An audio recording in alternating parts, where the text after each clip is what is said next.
Alright, so the first thing we're going to do is I'm going to determine how long or how wide I want the adapter plate on the firewall for this. And I'm more or less looking at these two areas, about 5 inches. And that should do the trick. That would give me almost 3/4 of an inch out from the studs. Yeah, let's do 5 inches. So I'm going to make the plate 5 inches. And the piece of tubing, let me move the camera here for you. So the piece of tubing I have here is 4 by 3, 4 inches wide, 3 inches tall, and it's 1/4 inch thick tubing. It's what I have laying around. Actually, a friend of mine had it and he gave it to me. So I'm going to take it over to the bandsaw. I'm going to cut this flap off. Then I'll cut my 5 inches. And the only reason probably that was loud. The only reason I'm cutting that off because it looks like this was sitting in the water and it's pretty crusted. Instead of worrying about cleaning that up completely, I'll just take my 5 inches out of here.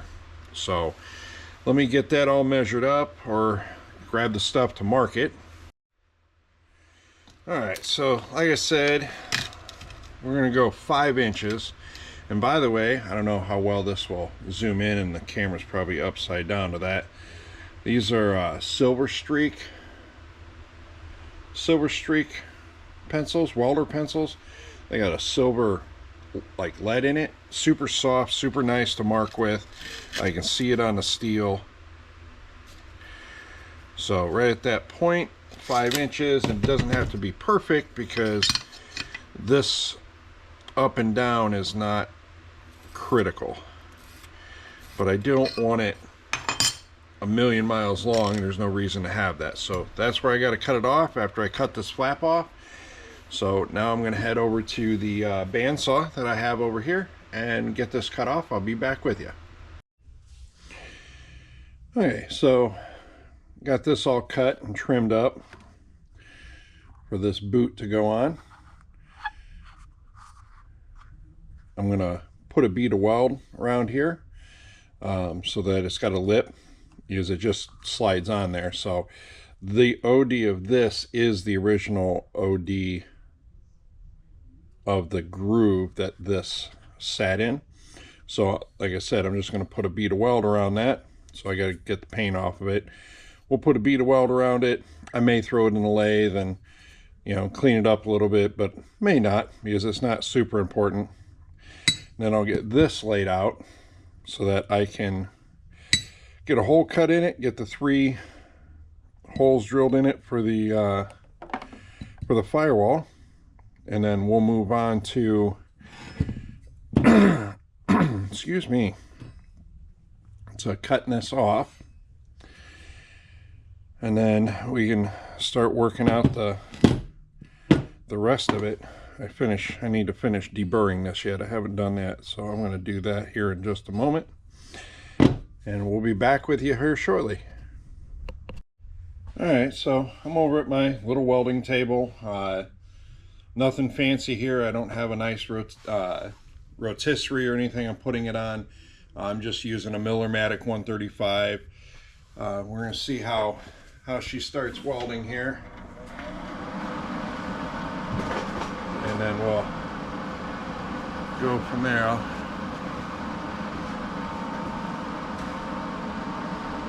I'm guessing I'm going to have to adjust the amperage and feed. You guys,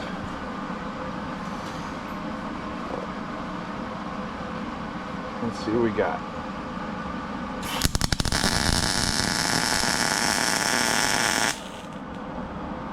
Actually, that's welding not too bad for what we're trying to pull off. Okay.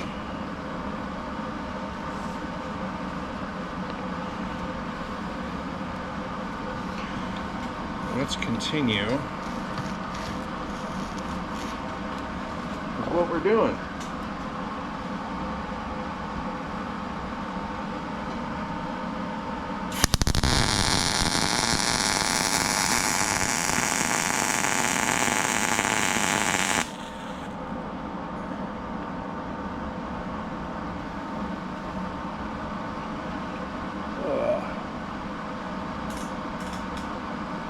Not trying to do any crazy movement. I'm just trying to put a bead around it. Like I said, I may put it in the lathe just to make it a little cleaner.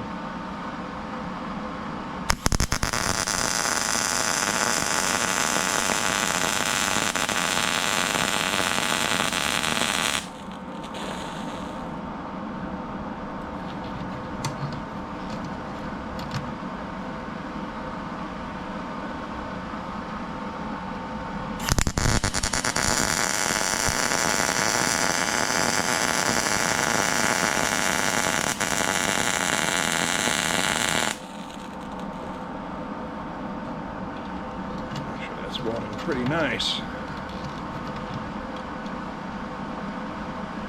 That'll work.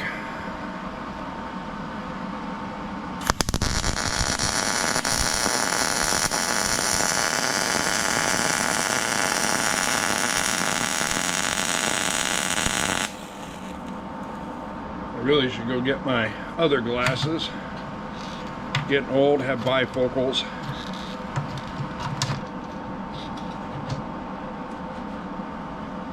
Harder to see.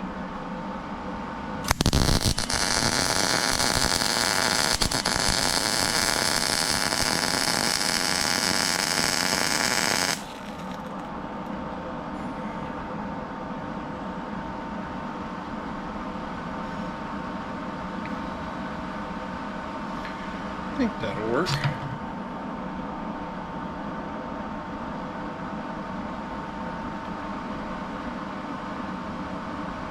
I believe that'll do the trick. I don't know how well it can be seen in the camera or how well you can hear me, but I think that'll do just fine. Again, I'll let it cool for a few moments and then I'll throw it in my little mini lathe over there. We'll give it a quick cut and get that thing cleaned up. I'll be back with you soon. Okay, so I put a little bead of weld around that. Again, I'm doing this because I want to. I just think it's better. So now I can get this boot on here and it doesn't completely fall off. So I think it's the right choice. Again, I've seen other people do these and they don't even have a boot on them, but I'm choosing to do so. So now I'm going to lay this out. I took a flap disc and cleaned all the rust off of it. I deburred it so I'm not getting all cut up. So now I'm going to sit down. I'll find center, both directions, get that laid out. Then I can lay out the bolt circle. And I got to see, I think I have some annular cutters that would make a nice hole for that. But I don't know where they're at.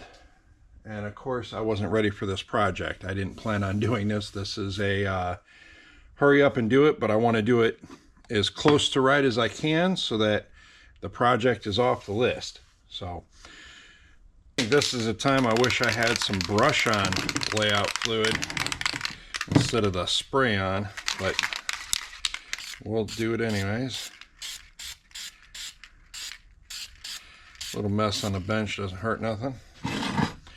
All right, we'll let that dry.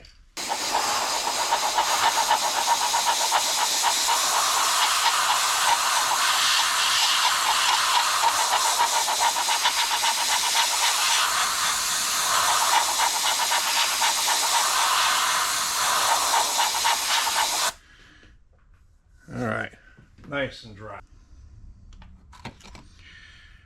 So I should be able to take this. Not big enough.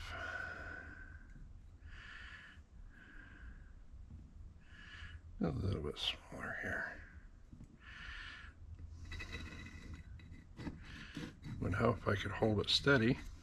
And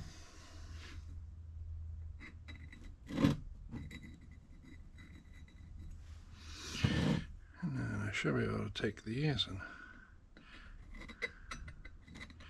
oops. As long as you get past center, then you should be able to scribe a line both directions. And that should make a center. Let me get my scale out. And after I do this, we'll double check with measuring it. I'm not sure what all you can see in this screen, because I'm sure it's not zoomed in. I could really use some better lighting over here. Go figure. And then I should be able to do this.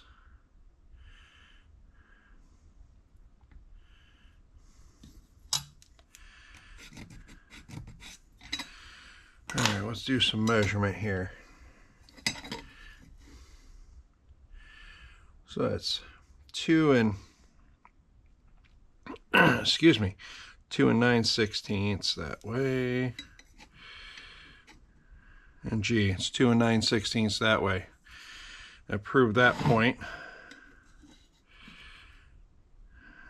2. Look at that.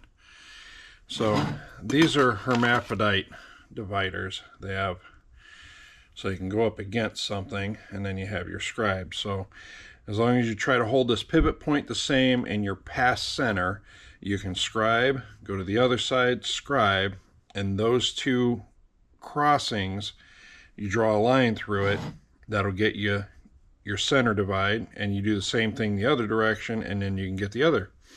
So you can get your XY both done. This is just an old school stare-it spring-loaded center punch. I really probably could use a new tip on it.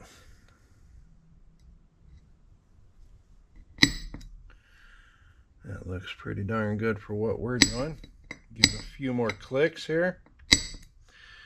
So now I have a center punch mark. All right, I will be back with you in a moment. I think I remember what I calculated up before, but I got to calculate my bolt circle. So give me a moment. I'll be right back with you. Now I'm sure that somebody's going to complain about this, but guess what? It's the internet, and I'll do what I want. So my bolt circle radius is 1.587 based on a 2 3/4 inch triangle spacing. So I set my calipers to 1.587.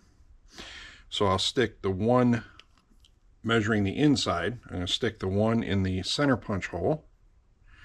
And then I'll come out here and give a little swipe. I'm not pushing down hard. I'm just making a scrape in the bluing.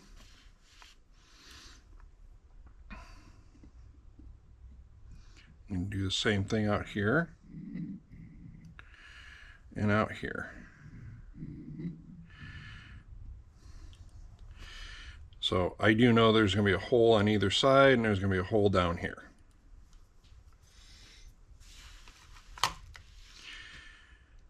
All right.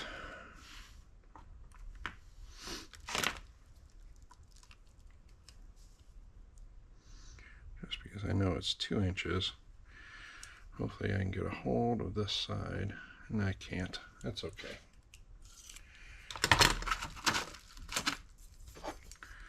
I didn't make my center mark down far enough. I just found center.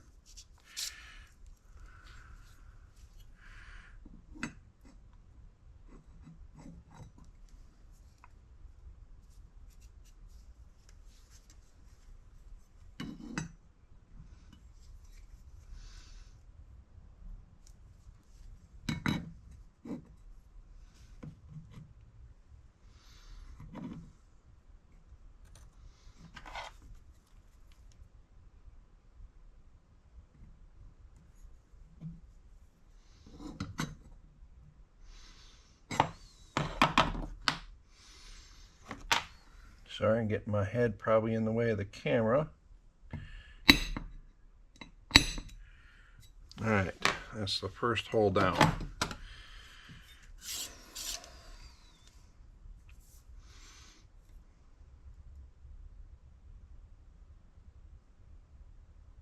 Yeah, it's pretty much right on the money from That should be good enough.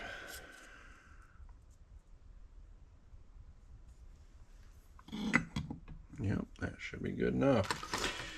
Alright, so that's the first hole marked out and center punched, just because I feel like it. I'm going to put another one in there. Okay. Okay, so I know that the spacing, based on what other people have said, and from what I've checked on the caliper, the master cylinder over here, I'm going to double check before I continue.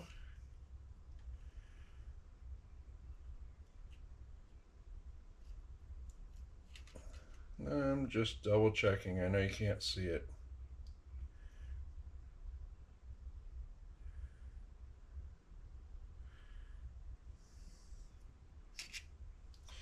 Yeah, it shows that it's 2.75, maybe a little bit larger, just by a little bit.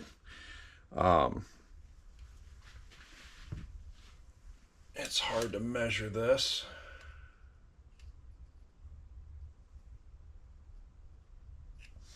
But, so what I did is I set my calipers to 2.75.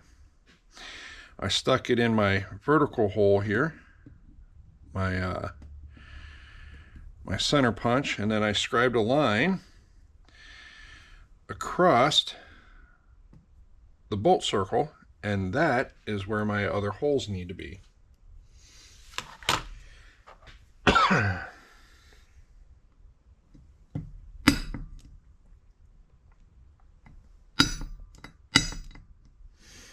And the center punch will give me a nice little guide to line the drill bit up. There's my bolt circle. Ta-da! Okay. So now I've got to, excuse me, I got to drill those holes, and I also got to find my other cutters, which again, I got to figure out where I put them. Because I have a mag drill that I bought a set of annular cutters, and I'll show you what those are if you don't know. They're a fancy hole saw. So let me get this taken care of, find that stuff. Now that we got this laid out and center punched, we can move on. And as usual, I don't actually have an annular cutter the size I need. So we're going to go with a hole saw, and we're just going to see what we can do here. All right, so I finished drilling that without anybody looking, because I didn't think anybody else wanted to hear the horrible noise it was making. So it's done. It's larger than I wanted, but it'll be okay. So I'm going to find my 3/8 drill bit. All right.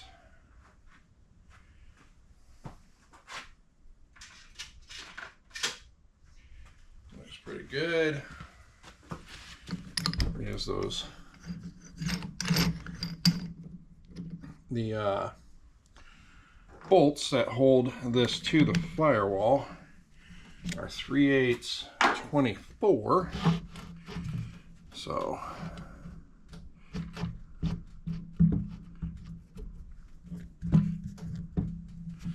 I'll tell you what, if you guys don't have one of these magnetic fences, they are super handy. Cool. All right, let's get this one drilled.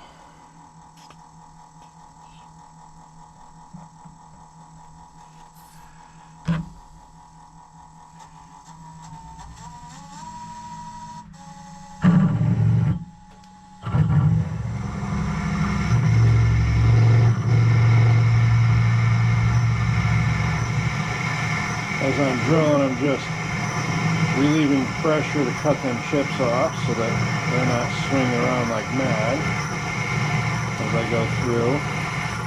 And once I get to where it's breaking through like it is already, I let it kind of do its own thing, so we're not fighting it. I'm just going to go ahead and put some cutting oil those spots. And we'll loosen this up. We're going to slide it forward.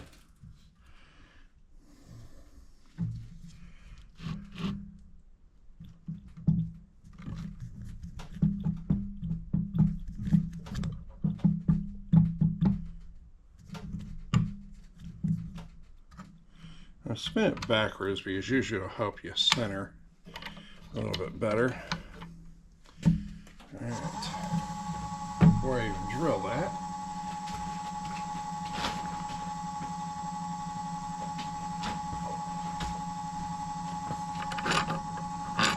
it's a nice tight fit, so long as my layout is okay.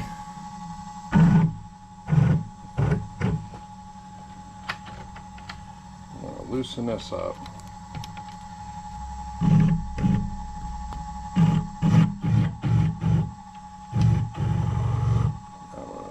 Magneted it back down because it was, I could see the drill bit moving some.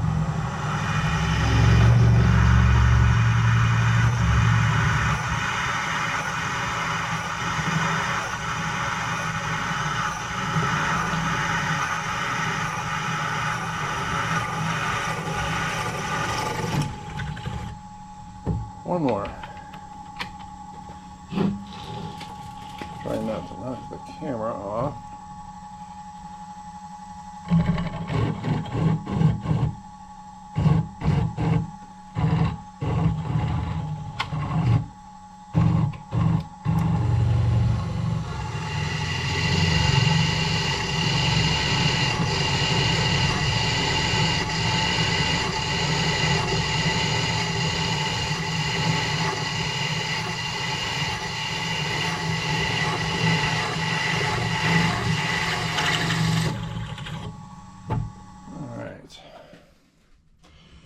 Those are done.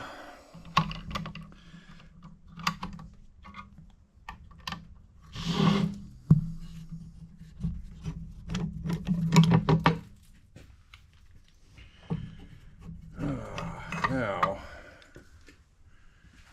I wonder.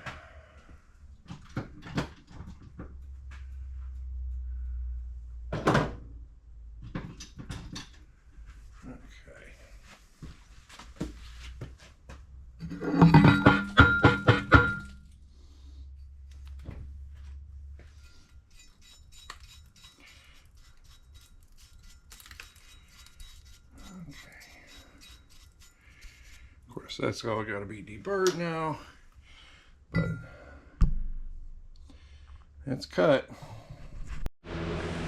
All right, I know I didn't show some of this, but these right here are going to be the brackets that go to, let me grab this.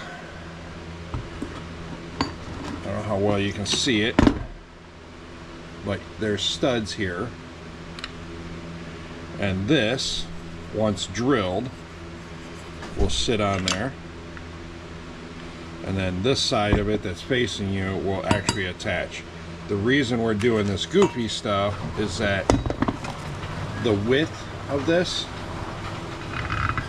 is basically the same width as the studs. So there's no way to drill holes for them. So I got to make a second piece. And that should do the trick. So I'm getting ready to drill these on the drill press. Everybody has seen holes drilled. I'm going to go drill these, make sure they fit, and then I will come back. All right, I know this video is going to be kind of choppy through because I'm just trying to get this thing done. But just got done welding this. I ground the backside down. I had to weld ears on it, and I don't have gloves on, so I welded ears on it so that this goes this way,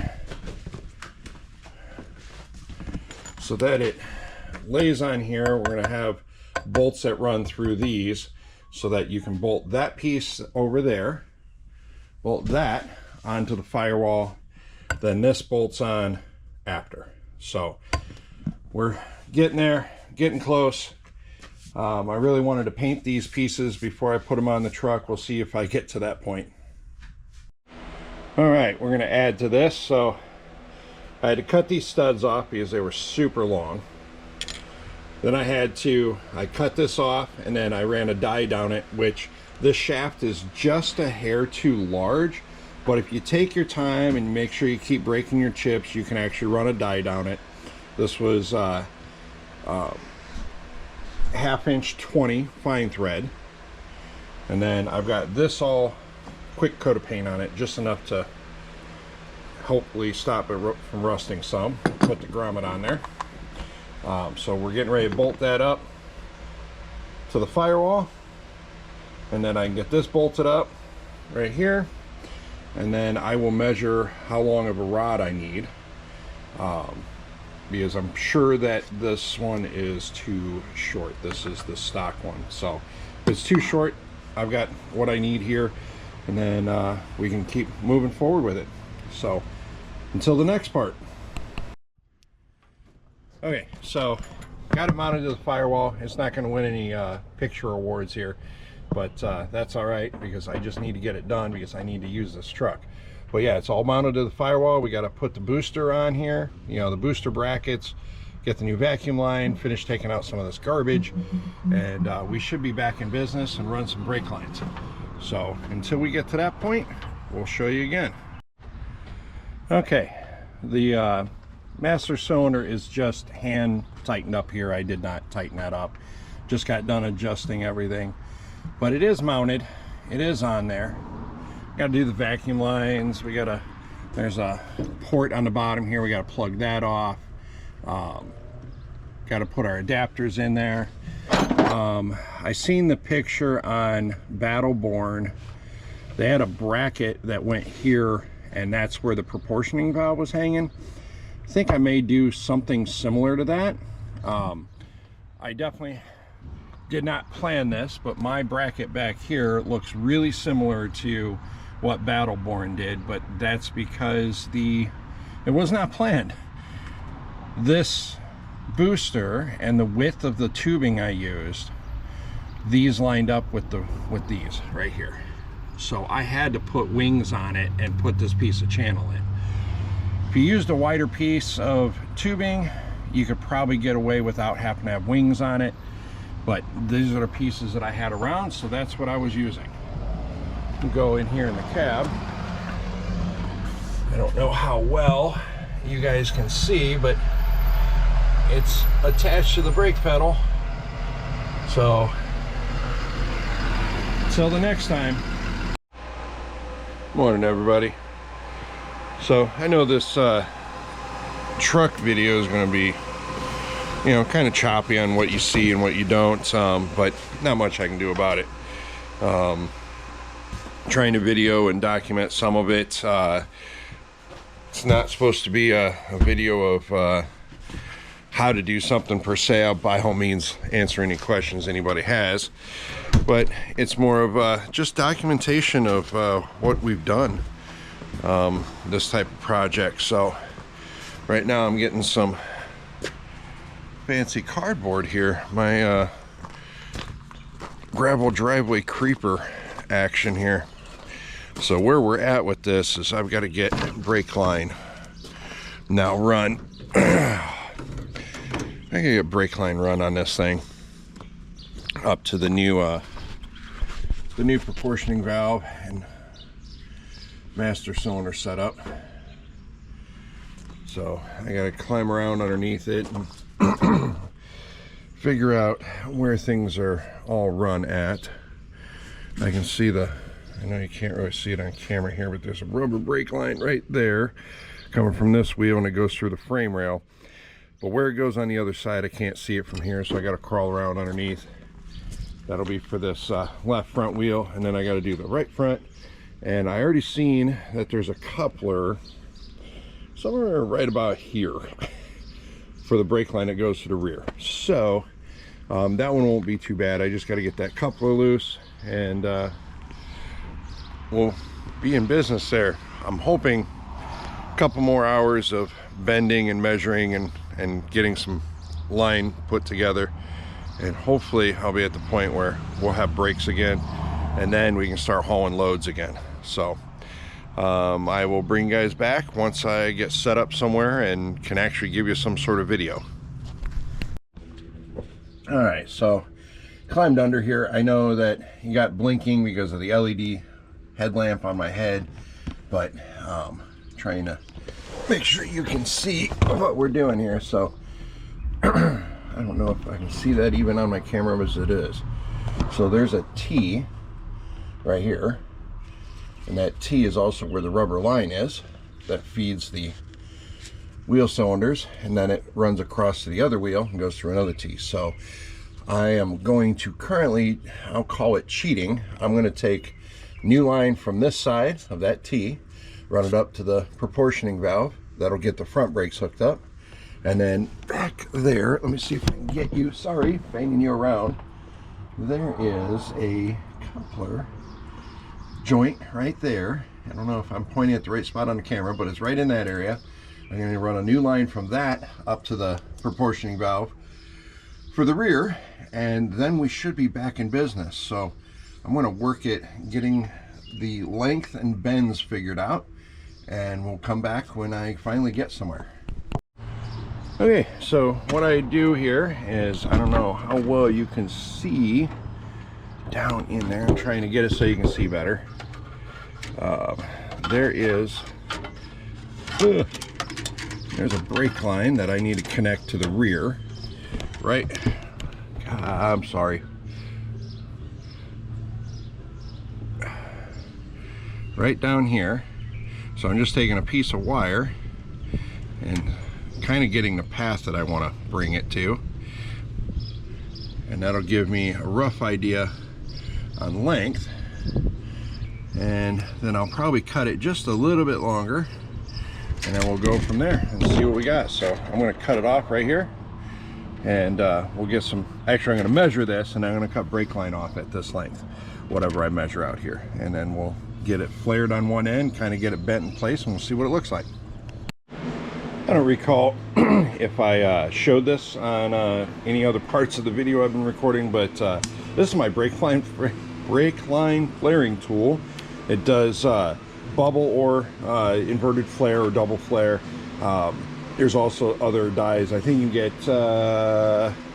37-degree dies, but either way, we're using it for the typical double flare. Fantastic. Put the right dies in there, put the brake line in it, snug this down, don't tighten it crazy tight, put it on operation 0, pull the handle. That sets your depth, completely sets your depth. Let the handle up, tighten this down. Now you're set. Now we're doing 1/4 inch line here. So this says 1/4 inch, operation 1. And you know what I like to do also, just to be honest? I like to give the dies just a little lubrication, just because I think it helps out better. Operation 2, we'll give it a little lube there. Okay, so now just pull it in. Bam, it's already done. Look at that, huh? Operation 2. Bam.